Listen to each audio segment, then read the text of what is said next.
In a cartoon my dad cut out of the paper, two men are walking along in front of one of the most famous Van Gogh landscapes. The one says to the other, "I'm not really an artist, I'm just a good copier." My father seemed to be saying that this was true for him too, and it was true that he had never just created something out of thin air, which would have been my standard of a true artist. My dad had created a chandelier based on something he had seen somewhere, and an Italian armoire from scratch after a visit to Italy. He had even built an adobe dollhouse for my girlfriend's children, based on nothing more than a photo of a real adobe house.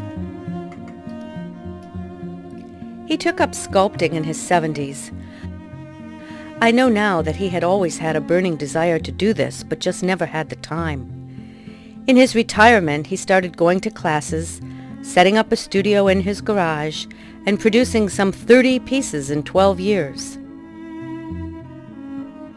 He had a talent for likenesses, the one of my mother, my brother, and himself especially.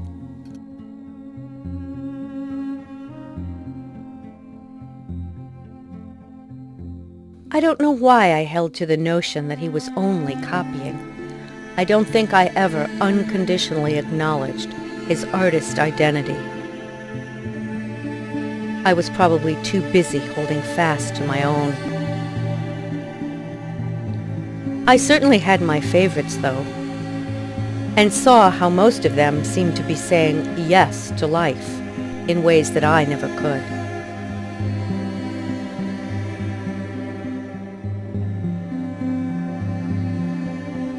My father became unexpectedly and gravely ill in the summer of 2001. I came to his home to look after him following surgery.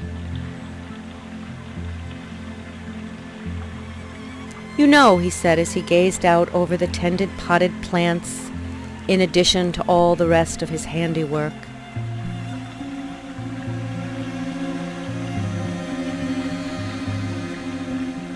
he spoke ever so faintly from his position on the couch, barely able to sit up. "You really ought to consider coming here to live. You'll never find a nicer spot."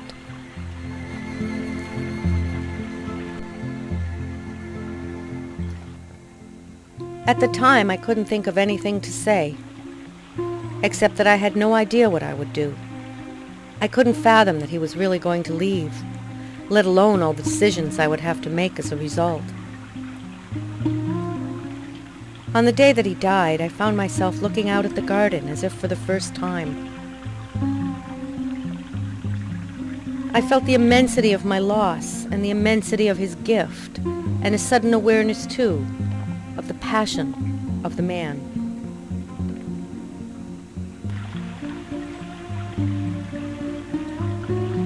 I knew that I didn't belong there. My life was elsewhere.